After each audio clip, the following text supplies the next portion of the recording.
হেরে যাবে ওদের হিংসার ষড়যন্ত্র, জিতে যাবে আমাদের ভালোবাসার।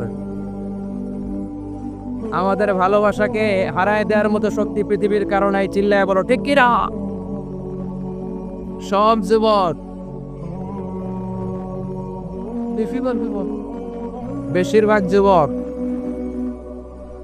মাশাআল্লাহ মাশাআল্লাহ, আমাদের হাতে সময় খুব কম। সামনে এশার আজান, এই আজানের আগ পর্যন্ত আমরা কিছু কথা শুনবো ইনশাল্লাহ। পরে আওয়াজ করা যাবে না, এখন আমি আওয়াজ শুনতে পাচ্ছি, আওয়াজ করা যাবে না। দেখেছি, সবাইকে দেখেছি, মাশাআল্লাহ। হ্যাঁ দেখলাম, হ্যাঁ শুরুতে হাততালি শুভেচ্ছা জানিয়েছি, বারবার করা যাবে না, দেখলাম সবাইতে। থামতে হবে এবার। আজকে আমরা সূরাতুল হুজরাত থেকে কথা শুনবো। কোন সূরা থেকে? হুজরাত। সবাই বলেন হুজরাত। হুজরাত শব্দটা হুজরা শব্দের প্লুরাল, অর্থ হচ্ছে কামরা। মসজিদে ইমাম সাহেবের হুজরা আছে না নেই? ইমাম সাহেবের কামরা আছে না? তা আল্লাহ রাসূল সাল্লাল্লাহু আলাইহি সাল্লামের এরকম হুজরাখানা আছে। এট এ টাইমে আল্লাহর হাবিব সাল্লাল্লাহু আলাইহি সাল্লামের 9টা হুজরাখানা ছিল, যেখানে 9 জন বিবি বসবাস করতেন। কিছু বেদুইন লোকজন এসে কেমন করে বিশ্বনবী সাল্লাল্লাহু আলাইহি সাল্লামের সাথে আচরণ করতে হবে এটা জানতো না। তাদের মধ্যে সভ্যতা ভব্যতার ছোঁয়া স্পর্শ লাগেনি। পরে আমরা নিজেরা নিজেদেরকে যেমনে ডাকি, তারাও এসে বিশ্বনবীকে এইভাবে ডাকা শুরু করল। কারো নাম যদি হয় আব্দুল্লাহ, আব্দুল্লাহর বন্ধু তারা ডাকবে হ্যাঁ আব্দুল্লাহ। কারো নাম যদি হয় করিম, তার বন্ধুটা ডাকে হ্যাঁ করিম। কারো নাম যদি হয় আবু বকর, তার বন্ধু তারা ডাকে হ্যাঁ আবু বকর। কিন্তু বিশ্বনবী সাল্লাল্লাহু আলাইহি ওয়াসাল্লামকে কি হ্যাঁ মুহাম্মদ এইভাবে ডাকা যাবে? না, ডাকা যাবে না। যদিও তিনি মানুষ, কিন্তু অসাধারণ মানুষ। যদিও তিনি নবী, তিনি মহানবী, তিনি সব নবীদের নবী, ঠিক কি না? As a father, as a teacher, as a commander, as a lawgiver, as a lawmaker, Muhammad is the superman of the world. সুবহানাল্লাহ পড়ি। আমার নবীর চাইতে শ্রেষ্ঠ কোনো মানুষ গোটা বিশ্বে দ্বিতীয়টা হতে পারে? আমার নবীর চাইতে দ্য মোস্ট ট্রাস্টওয়ার্দি পার্সোনালিটি, বিশ্বস্ত মানুষ এই পৃথিবীতে হতে পারে? সে কোন বন্ধু বলো বড় বিশ্বস্ত? সে কোন বন্ধু বলো বেশি বিশ্বস্ত? কার কাছে মন খুলে দেয়া যায়, কার কাছে প্রাণ খুলে দেয়া যায়, তাই হওয়া যায় অতি আশ্বস্ত। তারে না আহমদ বড় বিশ্বস্ত। সুবহানাল্লাহ। আল্লাহ শিখাতে চাইলেন, এই বেদুইন লোকেরা সাবধান, যাকে তোমরা ডাকছো তিনি সাধারণ মানুষ নন। তাকে ইয়া মুহাম্মদ উখরুজ ইলাইনা, এ মুহাম্মদ এই ঘর থেকে বেরোয় আসো, এমন করে বেয়াদবের মতো ডাকা যাবে? বিশ্বনবী সাল্লাল্লাহু আলাইহি ওয়াসাল্লামকে ডাকতে হবে ইয়া নবী আল্লাহ, ওনাকে ডাকতে হবে ইয়া রাসূলুল্লাহ, ওনাকে ডাকতে হবে ইয়া হাবিবাল্লাহ, ঠিক না? শিষ্টাচার শিক্ষা দিলেন। আল্লাহ বুঝাতে চাইলেন, তোমরা যদি অপেক্ষা করতে অনেক ভালো হতো। ওয়ালাউ আন্নাহুম সাবারু হাত্তা তাখরুজা ইলাইহিম লাকানা খায়রাল লাহুম। আল্লাহর হাবিব সাল্লাল্লাহু আলাইহি ওয়াসাল্লাম দুপুরের খাবার খেয়ে গড়াগড়ি করছিলেন। আল কাইলুলা, টসিং এন্ড টার্নিং, এপাশ ওপাশ করা। শীতকালে দুপুরের খাবার খেয়ে বিছানায় শুইলে আরাম আছে না নাই? এটাকে কাইলুলা বলে। আল্লাহর হাবিব সাল্লাল্লাহু আলাইহি ওয়াসাল্লাম যখন কাইলুলা করছিল, ঠিক তখন লোকগুলো ডাকতে আরম্ভ করলো, ইয়া মুহাম্মদ উফরুজ ইলাইনা, এ মুহাম্মদ আসো। আল্লাহ বললেন, খবর দাও, আমার নবীকে এইভাবে ডাকা যাবে না, বরং আমার নবীকে তোমরা ডাকবে ইয়া নবী আল্লাহ, ইয়া রাসূল আল্লাহ, ইয়া হাবিব আল্লাহ বলে, সুবহানাল্লাহ পড়ে। আল্লাহর হাবিব সাল্লাল্লাহু আলাইহি ওয়াসাল্লাম যতক্ষণ না বের হয়ে আসে তোমাদের অপেক্ষা করা উচিত, সবর করা উচিত। আমরা অনেক সময় সবর করি না। তাহলে আমরা আমাদেরকে যেইভাবে ডাকি, আল্লাহর হাবিব সাল্লাল্লাহু আলাইহি ওয়াসাল্লামকে ওইভাবে ডাকা যায় না। আল্লাহ বললেন খবরদার, তোমাদের উচিত ছিল অপেক্ষা করা যতক্ষণ না আল্লাহর হাবিব সাল্লাল্লাহু আলাইহি ওয়াসাল্লাম বিশ্রাম শেষ করে বাইরে বেরিয়ে আসে। তাই কারো বাসায় গেলে অপেক্ষা করবেন যতক্ষণ না উনি আসে, আর যাওয়ার আগে অ্যাপয়েন্টমেন্ট নিয়ে যাবেন। আজকের প্রথম মেসেজ, কারোর সাথে দেখা করার আগে কি নিয়ে যাবেন? ফ্যানের ছেলেরা কথা বলে না, অ্যাপয়েন্টমেন্ট নিয়ে যেতে হবে। অনেকে খালি অস্থিরতা করে, চেয়ারম্যান সাহেবের বাড়ি থেকে সিগনেচার লাগবে, যেই অস্থির, আরে বেরোয় না কেন? চেয়ারম্যান সাহেব আসে না কেন? এতক্ষণ ধরে বসে আছে, এরকম বিরক্ত, খালি কমপ্লেইন করে, অভিযোগ করে, এরকম কিছু লোক আছে না নাই? খেয়াল রাখবেন, যারা ব্যর্থ, জীবনে ব্যর্থ, তারা সবসময় শুধু কমপ্লেইন করে, অভিযোগ, মানুষের কাছে অভিযোগ, আল্লাহর কাছে অভিযোগ, আমার এইটা নাই, ওইটা নাই, আল্লাহ আমার এটা দেও নাই, ওইটা দেও নাই। আর সফল ব্যক্তিরা কখনো অভিযোগ করে না, খালি শুকরিয়া করে, ঠিক না? Now the decision is yours. You wanna be successful or unsuccessful? আপনি সফল হতে চান না ব্যর্থ হতে চান? তাহলে সফল হলে সবসময় পড়তে হবে আলহামদুলিল্লাহ। কি পড়বেন? হুজুরের সাথে দেখা করতে গেছে, যে হুজুর আসে না কেন, কতক্ষণ ধরে বসে আছে? আরে হুজুরও মানুষ, হুজুরও অসুস্থ হয়, হুজুরেরও ফ্যামিলি আছে, হুজুরের ঘুমানো লাগে, হুজুর রোবট নান। আমাদের যখন অ্যাপয়েন্টমেন্ট নেয় মেপে দেয়, হুজুর এই তো সহজ, আপনি এটা করে আসবেন, এরপরে হেলিকপ্টার রেডি, এরপরে ওইটাতে যাবেন, ওইখান থেকে হেলিকপ্টার রেডি। আমি রোবট, হুজুর কি রোবট? হুজুর তো মানুষ না। এগুলো করবেন না, ধৈর্য ধরতে শিখুন, একটু স্থির হন। স্টপ, অনেক হয়েছে, আর না, অস্থির জীবন আমরা চাই না। এই কোরআন আমাদেরকে অস্থির সময়ে স্বস্তির বাণী শোনায়, ঠিক না? কিসের বাণী শোনায়? স্বস্তির বাণী। কোন সময়ে? অস্থির সময়ে স্বস্তির বাণী শোনায় কোরআন, ঠিক না? এজন্য আজকে প্রথম মেসেজ হচ্ছে, কারো বাসায় গেলে পারমিশন নিতে হবে। দরজার সামনে যে আগে সালাম দিবেন 3 বার। কয়বার? অনুমতি চাইবেন, অনুমতি দিলে ঢুকবেন, অনুমতি না দিলে বের হয়ে চলে আসবে। করা যাবে? এজন্য রব্বুল আলামিন বলেন, ইয়া আইয়ুহাল্লাযীনা আমানু লা তাদখুলু বুয়ুতান গায়রা বুয়ুতিকুম হাত্তা তাস্তালিসু ওয়া তুসাল্লিমু আলা আহলিহা যালিকুম খায়রুল লাকুম লাআল্লাকুম তাযাক্কারুন। সুবহানাল্লাহ পড়ে। আল্লাহ ডেকে বললেন, ও ঈমানদারেরা শোনো শোনো, তোমরা যখন অন্য কারো বাড়িতে যাবে, খবরদার অনুমতি না নিয়ে, সালাম না দিয়ে ঘরে ঢুকে যেও না।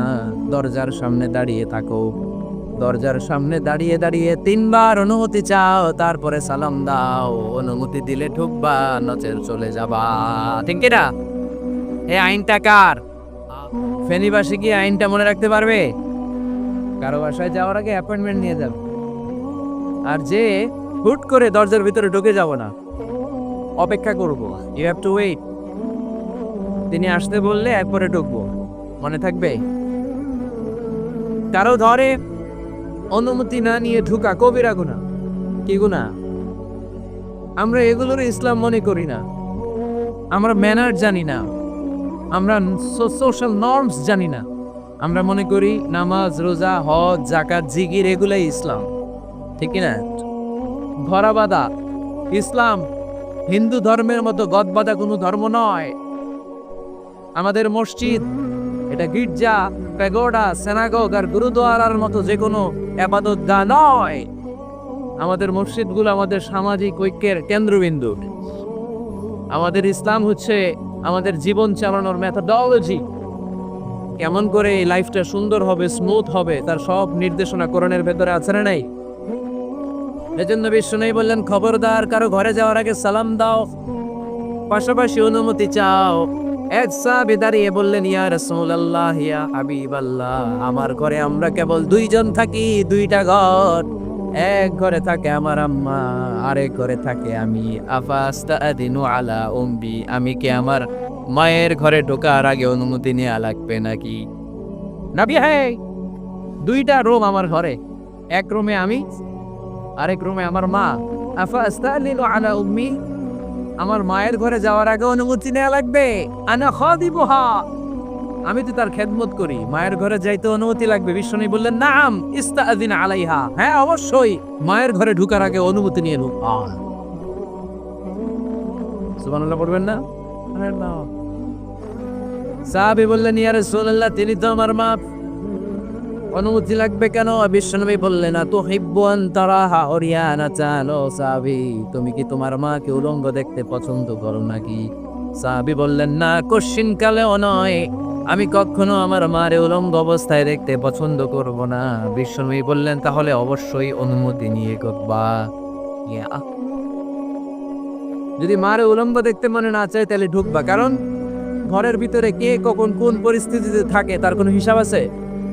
এই জন্য সালাম দিবেন, নক করবেন, অনুমতি চাইবেন, তখন নিজেকে নিজে ভিতরে যারা আছে, মহিলা হোক পুরুষ হোক, সামলে নিবে, বুঝিয়ে নিবে, তারপরে আপনাকে ঢুকার ব্যবস্থা করে দিবে, ঠিক কিনা? তাহলে মায়ের ঘরে ঢুকতে হলে যদি অনুমতি লাগে, তাহলে বোনের ঘরে ঢোকার আগে অনুমতির দরকার আছে না নাই? আমার পাশের ঘর হচ্ছে আমার ভাইয়ের ঘর, ভাইয়ের ঘরে ঢোকার আগে অনুমতির দরকার আছে না নাই?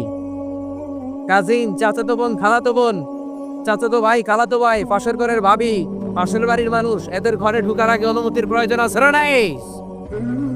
খবরদার, খবরদার, এটা কবিরা গুনাহ। This is my first message to the people of Feni tonight. আজ রাতে ফেনীবাসীদের কাছে আমার প্রথম মেসেজ হচ্ছে, কারো ঘরে যাওয়ার আগে অ্যাপয়েন্টমেন্ট নিয়ে যাব। কখন তার সাথে দেখা করব, আগে অ্যাপয়েন্টমেন্ট নিয়ে যাব, তারপরে যে দরজার বাইরে দাঁড়িয়ে পারমিশন চাইবো, মানে অনুমতি নিব, তারপরে সালাম দিব, এরপরে ঘরে ঢুক। পারা যাবে? ইনশাল্লাহ পড়তে পারবেন না আওয়াজ করে? আজকে আলোচনার বিষয় হচ্ছে সূরাতুল হুজুরাত। সূরার নাম কি? হুজুরাত। এটা মাদানী সূরা। কি সূরা? এটা কোরআনের 49 নম্বর সূরা। কত নম্বর সূরা? এই সূরায় মোট আয়াত আছে 18টি। কয়টি? এবার আমি প্রশ্ন করব, উত্তর দেন। এই সূরায় মোট আয়াত সংখ্যা কয়টি? 18টি। এটি কোরআনের কততম সূরা?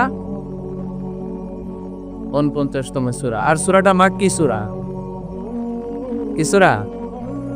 মাদানী সূরা। এই সূরাটাকে বলা হয় সামাজিক রীতিনীতির সূরা। সোশ্যাল নর্ম শেখানো হয়েছে এই সূরায়। কেমন করে সমাজের শান্তি, শৃঙ্খলা আর ভারসাম্য অক্ষুণ্ণ থাকবে সে ব্যাপারে এই সূরাতে আল্লাহ তাআলা কিছু দিক নির্দেশনা দিয়েছেন। আমাদের সমাজের ভারসাম্য ঠিক নাই, শান্তি নাই, সুশৃঙ্খলা নাই, শুধু মারামারি, জিঘাংসা, কিলাকিলি, হিংসা, বিদ্বেষ, বিশৃঙ্খলা।